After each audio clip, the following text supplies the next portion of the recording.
In my last video, we looked at Super Mario Land and how this modest game with more idiosyncratic design became a bestseller on the Game Boy. With this risk paying off and the continued success of the Mario series, there was fertile ground for a sequel, and so the team at Nintendo R&D1 rolled up their sleeves and got back to work.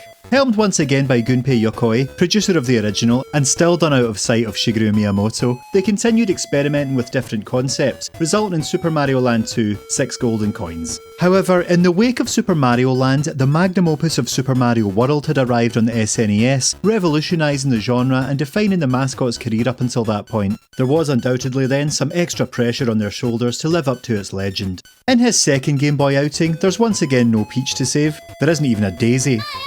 This time, Mario was fighting for himself to regain control of his castle, which was taken over while he was in Sarasa Land. Yeah, he apparently owns a castle here. The wee plumber had already done alright for himself by 1992. But who's behind the takeover? Bowser? No, the King of Koopas doesn't appear here either. Like its predecessor did with Daisy, Super Mario Land 2 introduces a member of the cast who would go on to become a mainstay and fan favourite, Wario. Designed by director Hiroji Kiyotake, he was envisioned as the Bluto to Mario's Popeye, possibly in reference to the fact that Nintendo had wanted to license those characters prior to creating Mario and Donkey Kong in 1981. Wario's name is, quite ingeniously, just a case of flipping the letter M to make it a combination of Mario and Warui, the Japanese word for bad. His striking colours, exaggerated pointed features and sheer heft contrast him with the unassuming edgeless Mario. Portrayed here as the plumber's old rival, the yellow and purple plunderer has bewitched the denizens of Mario Land and had bosses guard the 6 golden coins, which the hero needs to get back into his not so humble abode. Mario Land 2 is a notable step up from Mario Land 1, most evident in its larger visuals, despite the Game Boy's diminutive size. It means more of the screen is filled, but by the same token it's more characterful and expressive than the tiny clusters of pixels that comprise the first journey. Kiyotake explained at the time that the idea was not to be bound by the usual trappings of the series, but in doing so they produced something that their colleagues felt was too distinctly un-Mario, and so reined in their madness to get back to something more recognisable. Once again, the hills have eyes, while Goombas, Koopas, Piranha Plants, Bullet Bills, Boos and Cheep Cheeps return, alongside many newcomers. Old school beady-eyed mushrooms make a comeback, as do fireflowers, the latter giving Mario a feather in his cap to help differentiate between his outfits and the colourless visuals. Hearts are still in place instead of one-up mushrooms for the same reason, and the new addition of the carrot grants him bunny ears that allow him to hover through the air. He's a bit floatier in general, but he can again spin jump to dispatch certain enemies and break blocks beneath him, a manoeuvre lifted from Super Mario World. Basically, this time it looked and played more like a Mario game. It sounded like one too, its music also more akin to something from the main series. The soundtrack has a recurring leitmotif, the tempo and key of which morph to suit different levels, ranging from the bottom of the sea to airy grasslands and up to the stars themselves. It's even sampled as a fanfare to herald boss battles. In particular, the main version of it, or at least the one from the first course, has a very similar vibe to the track Athletic from Super Mario World, even sharing a name with it. What's interesting, however, is that there was actually a conscious effort to make it not seem like Mario in certain aspects. Composer Kazumi Totaka realised halfway through development that the sound when powering up with a mushroom was identical to the one from Mario World, and feared it would subconsciously give fans the impression they were playing an inferior version of that game on less powerful hardware, and so opted for a different sound effect. The invincibility theme is somewhat odd, it's screechy and unsettling, and I can't help but agree with one YouTube commenter who said it made them feel vulnerable rather than invincible.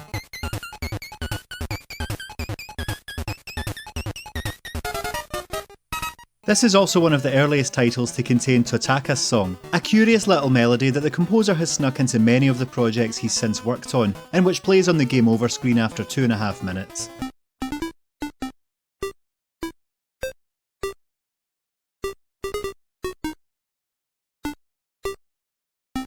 After a prerequisite introductory level to teach you the basics, you're spat out into the hub world, dominated by the castle in its centre. It's like a theme park wherein you can tackle the 6 zones in whichever order you like. Despite adhering to more traditional design philosophy, albeit under duress, the game presents some very creative locales, unlike anything from the NES and SNES quests. As opposed to run-of-the-mill underwater stages, the Turtle Zone sees Mario navigate the flooded, maze-like corridors of a sunken submarine, as well as the belly of a whale, Jonah style. Or Pinocchio style. Or Zelda style. I'm trying to think how many pieces of media I've seen this trope in. Actually, he did it again in Paper Mario.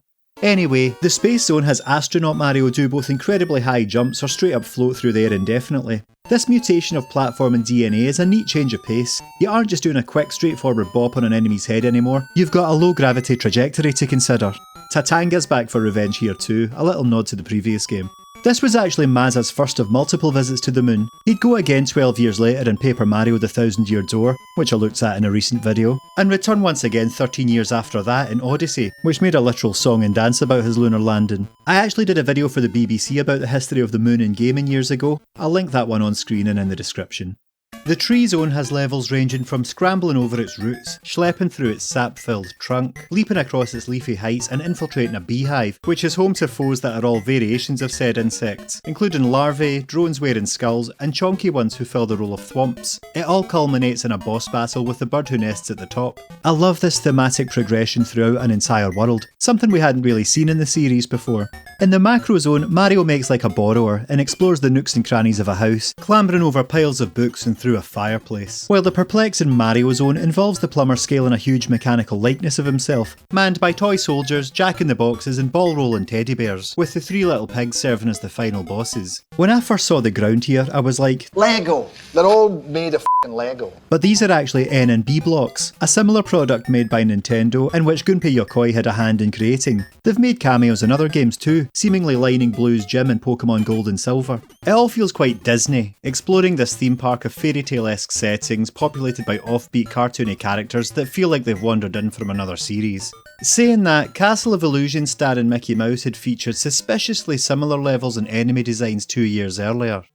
One of the coolest is the second level of the Pumpkin Zone. It's no surprise that the horror themed area would be amongst my favourites, but this one actually takes influence from Japanese folklore. As well as being lined with shrine-like buildings, even decorated with cheap motifs, the enemies are based on yokai, or tsukumogami, supernatural beings of Japanese myth that can take the form of everyday objects. The Bero is based on the Chochinobake, a sentient paper lantern that would sprout a long tongue which it would stick out to scare people. The Karakara is the Kasaobake, an umbrella which hops on a human leg.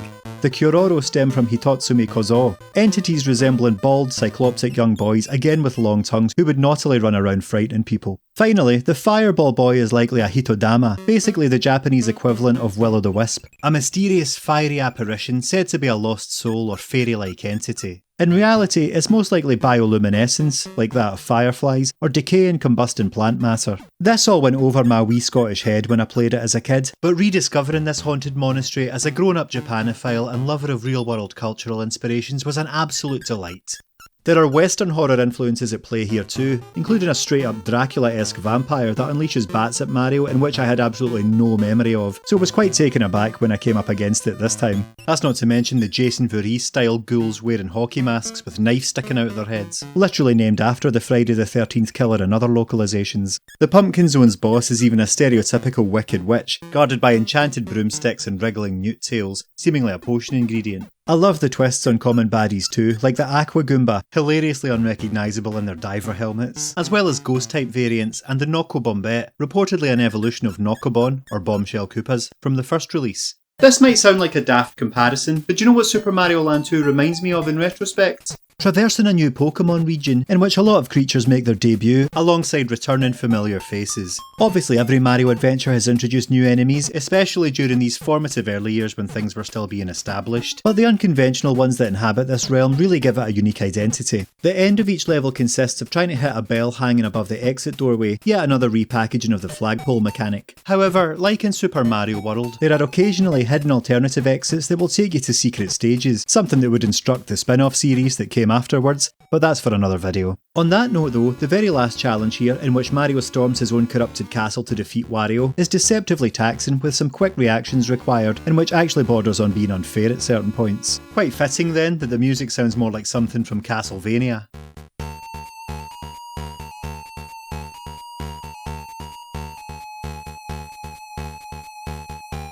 In the throne room, we finally confront Wario, who looks huge in this showdown for some reason. He uses dark versions of power-ups in each phase of the battle, reinforcing that he's a wicked version of the protagonist, almost like Link's encounters with his shadow. He's not that difficult. To be honest, none of the game's bosses are. And the usual jumps on the noggin will soon see him flee in tears.